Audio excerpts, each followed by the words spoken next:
Hi, I'm Cliff from Jaguar Cliff Sushi Adventures, and you're here again today for another tutorial video. And for today, we are making a sunflower artwork, and this is actually a remake of the one that I made previously. As you can see in the video, that is the bigger version of the sunflower I made, and now I'm making a smaller version of it.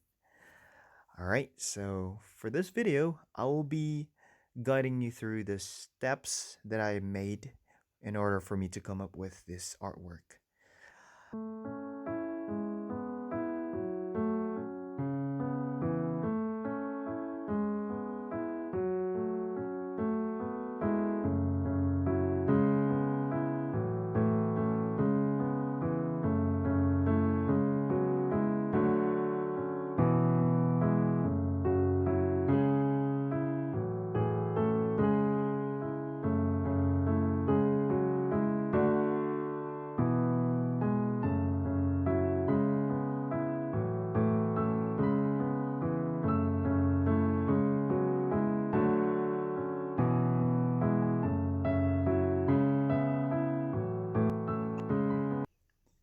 Okay, so I'm done highlighting the petals and I'm going back with Copic Multiliner 0.03. It's not zero point 0.3 but 0.03 for really fine lines.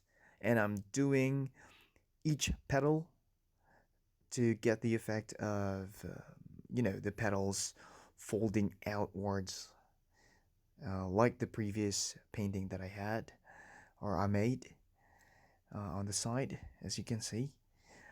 Yeah, as you notice, my strokes are all downwards, and I keep rotating the paper. I don't know why I do that though. I feel more comfortable rotating it, and I keep rotating it. That's how I do my artwork. Alright, so yeah, I'm just gonna fill in all the petals with really fine lines just to highlight and give an effect of the petals folding outwards. And yeah, on to the next part.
Okay, so I'm done with creating fine lines on the petals, and what I'm doing here is a technique that you guys are maybe familiar with.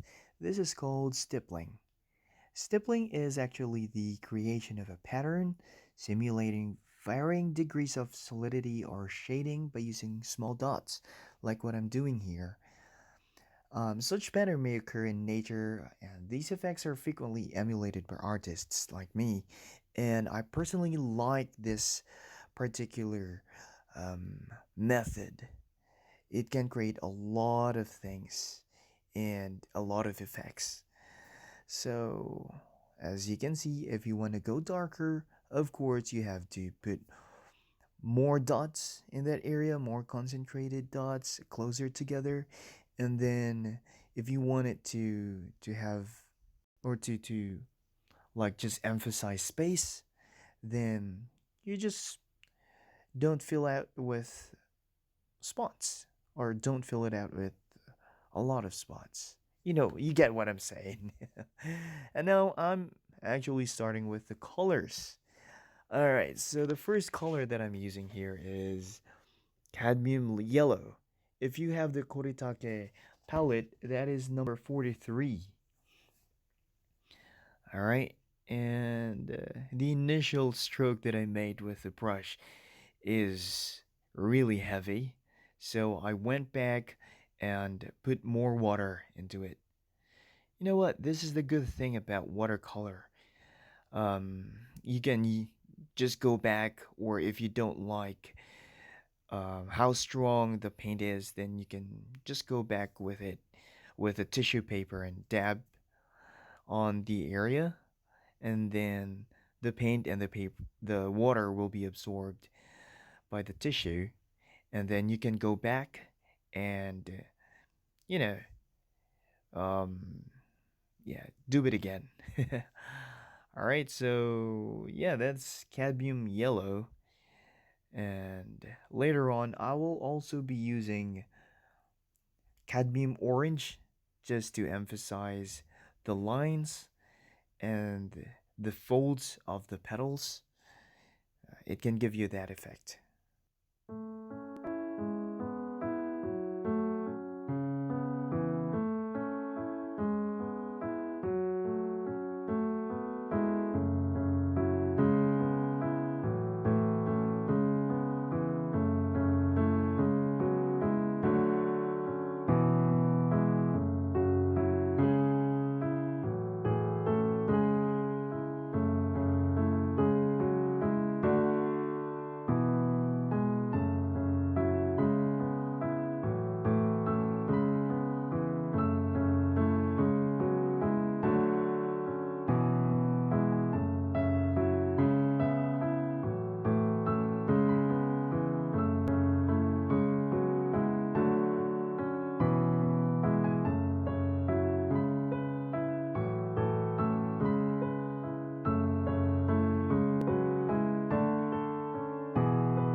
Okay, I'm just glazing the central part of the petals with lemon yellow, number 40 on your Kuretake palette. And I'm actually going back again with cadmium orange because some of the orange was, um, and I don't know, it faded away. Probably because I was putting too much lemon yellow, but I feel like I needed to go back just to emphasize some of the folds from the petals and stuff like that. Okay, now I'm doing the central part of the flower. I'm using raw umber deep, mixing it with a little bit of black and burnt sienna. Now I'm going to the side using raw umber deep number 47 and just taking more water with my brush, picking it up with my brush and just glazing the sides of the central part of the flower. I don't know what to call this one. This is the part where you have the seeds, the sunflower seeds. You guys out there who are experts on flowers, please let me know what it is called. I probably learned this one from high school or from my elementary school, primary school, but I forgot. I love science, but not this part. Okay, I'm just going back with more black just to emphasize that the central part is darker and it's like caved in. It gives you that illusion. So remember I was talking earlier about stippling, but I was stippling with my pen. Now I am stippling with my brush. Like what I said earlier too, you can do stippling either with your pen or with your brush. It doesn't matter as long as you do the same method.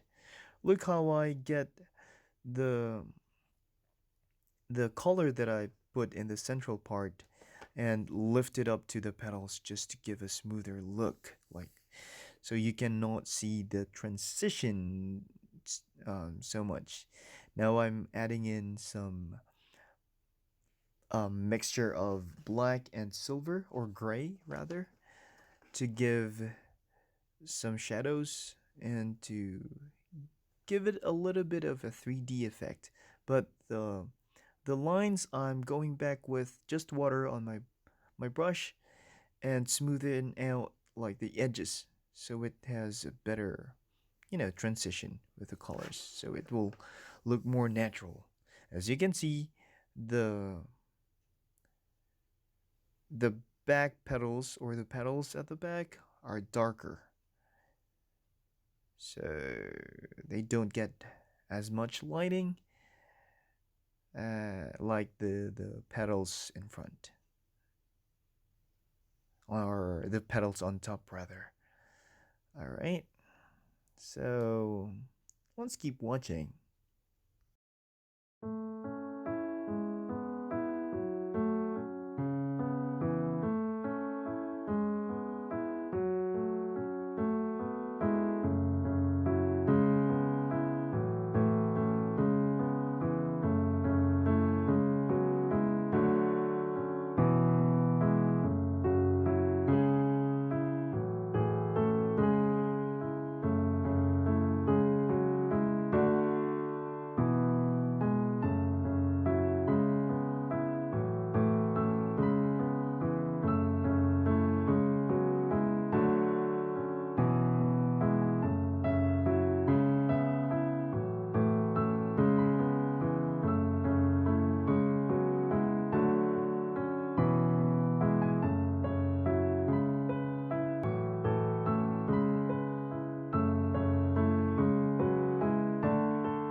Alright, so the painting is finished, and I'm just writing down the date, and that's it. Those are my sunflower paintings. I hope you like this video, and I hope that you learned something. If you have any questions, please feel free to ask me in the comment section down below. I'll try my best to respond to your questions, and yeah, that's it, basically. Look at the details. you can do this too. It's really pretty easy if you follow my steps. Alright, so if you haven't subscribed to my channel, please do, and please hit the bell notification button for future posts when I post my videos next time. So I used the Kuretake Gansai Tambi 48 palette. It is a really nice watercolor. Yeah, I guess that will be all. Thank you all for watching. Have a great day. じゃあね